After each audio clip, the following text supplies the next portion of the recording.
Deux salles, deux ambiances. Lors de son investiture, Trump a prononcé un discours qui restera sans doute dans les mémoires. Beaucoup de très fortes décisions ont été prises. On notera notamment le sujet de l'immigration, du canal de Panama et autres sujets brûlants outre-Atlantique. Mais bon, ce qui nous intéresse ici, c'est surtout le côté finance. Il envisage notamment d'augmenter largement les droits de douane d'un peu tout le monde. Qu'on l'aime ou pas, force est de constater que les marchés, eux, l'aiment bien. On se souvient du bond énorme le jour même de sa victoire, ainsi que de la très belle progression qui a suivi jusqu'à aujourd'hui. Visiblement, les décisions qu'il prend semblent rassurer les investisseurs, et les encouragent donc à placer de plus en plus d'argent sur le marché. Et c'est vrai pour le marché en actions, mais également pour celui des cryptos, qui a connu un bond encore plus spectaculaire. Mais pendant ce temps-là, qu'observe-t-on sur le vieux continent ? Je me souviens que dans les années 2000, on se demandait un peu qui allait dominer l'économie mondiale entre les USA et l'Europe. Mais laissez-moi vous dire que plus personne ne se pose la question aujourd'hui.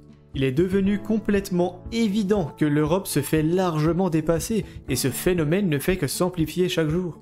Les États-Unis représentent 65% de la capitalisation boursière mondiale, et l'Europe même pas 20%. De plus, le S&P 500, l'indice phare outre-Atlantique, a connu une progression impressionnante de 14,5% par an depuis 10 ans, alors que l'Eurostoxx 600, qui représente 90% de la capitalisation boursière européenne, n'a grappillé que 6,5% par an en moyenne. Ça n'a rien à voir. On pourrait croire que c'est environ 2 fois moins, mais pas du tout. Mettez 1000 € sur chacun de ces indices et imaginez qu'ils continuent au même rythme pendant 40 ans. Avec l'Eurostoxx, vous finirez avec 13 369 €, ce qui est quand même acceptable.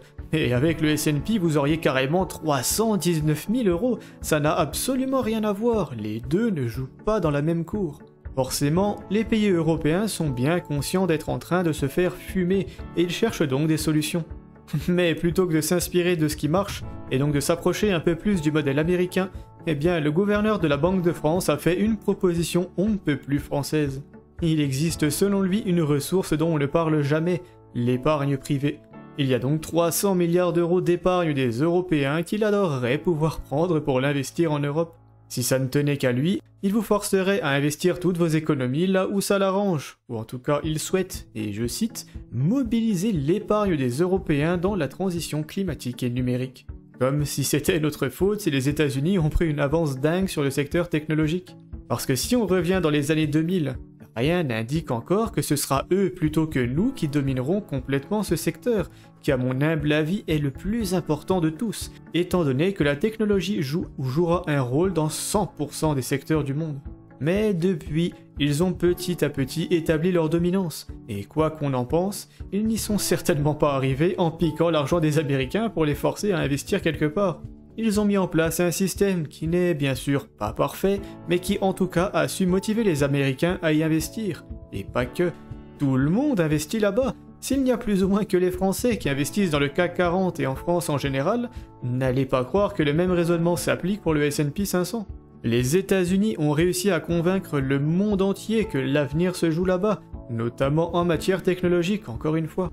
Regardez la composition du Nasdaq 100, l'indice le plus prometteur du monde à mon avis, et vous y constaterez la présence de champions comme Apple, Tesla, Nvidia, Microsoft, Google, Amazon, Meta, Adobe, Airbnb, Cisco, Moderna, Netflix, Starbucks, que des entreprises qui dominent complètement leur secteur et partout dans le monde, et la plupart ne sont pas très vieilles. Pourquoi est-ce que autant d'entreprises aussi qualitatives fleurissent aux États-Unis et non pas en Europe ? Eh bien grâce au système de chez eux.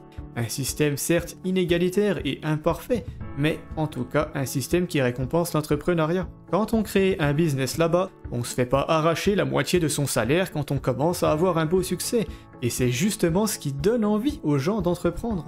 Vous connaissez forcément quelqu'un comme ça, de très intelligent mais qui ne se donne pas à fond car ça ne changerait rien pour lui et est démoralisé par les impôts énormes et les contraintes administratives de la France. Mais quelles sont les solutions proposées par la France à travers ses politiciens et son gouverneur de banque, alors que les USA investissent 500 milliards dans l'intelligence artificielle ? Eh bien de taxer plus fortement, et de vous forcer à investir votre argent dans quelque chose qui ne fonctionne pas depuis 20 ans. Mais d'ailleurs, peuvent-ils vraiment récupérer votre argent comme ça ? Non, c'est complètement illégal, en dehors des saisies administratives qui sont strictement encadrées et ne concernent que les cas de créances non payées comme des impôts ou des amendes. Ils ne peuvent pas juste s'amuser à piocher dans vos comptes pour en faire ce qu'ils veulent. La loi Sapin 2 permet cependant de bloquer temporairement vos fonds sur assurance vie, dans des situations exceptionnelles comme un crash par exemple. Ils ne vous prennent pas l'argent, ils le bloquent seulement, et ce dans le but d'éviter des gros mouvements de panique et de faire chuter le marché brutalement. Ce genre de système n'existe pas qu'en France, et ça contribue à rendre les marchés financiers plus stables, ce qui est indirectement dans notre intérêt, à mon avis. D'ailleurs, tout ceci n'est vraiment que mon avis. N'hésitez pas à argumenter en commentaire si vous n'êtes pas d'accord. J'essaye de changer un peu de style en parlant de l'actualité, alors je vous invite aussi à me dire si ce format vous plaît ou pas.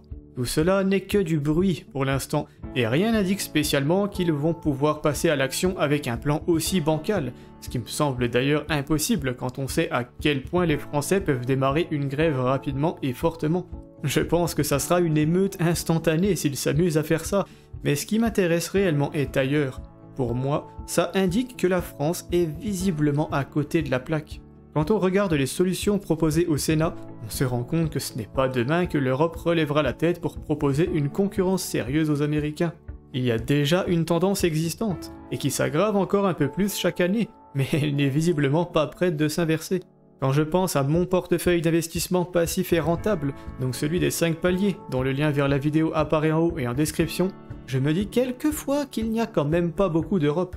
Les États-Unis y sont clairement majoritaires, mais bon, quand je vois ce genre de news et les solutions qu'essayent de chercher les Européens, je me dis que j'ai bien raison.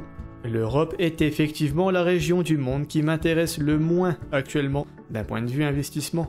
Les États-Unis sont beaucoup plus rentables et surtout plus prometteurs. Les pays émergents ne sont certes pas très rentables non plus, mais au moins on se dit qu'ils pourraient le devenir. Mais pour ce qui est de l'Europe, et du Japon dans une moindre mesure, j'ai quand même du mal à voir ce qui pourrait soudainement inverser la tendance. N'hésitez pas à me dire en commentaire si vous avez des idées là-dessus.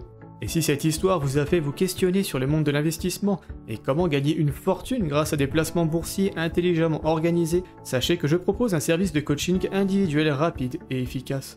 J'analyse votre profil et j'utilise mes connaissances pour vous proposer un plan d'action qui sera très simple à mettre en place étant donné que je n'utilise que des investissements 100% passifs. Seule la création du plan demande des connaissances, et ça je peux le faire pour vous. Donc n'hésitez pas à m'envoyer un petit mail si ça peut vous intéresser. Mais sur ce, il est temps que je retourne vérifier si personne ne m'a rien réquisitionné. Je vous invite à aimer la vidéo si elle vous a été utile, et à vous abonner à la chaîne si mon contenu vous plaît. Ciao!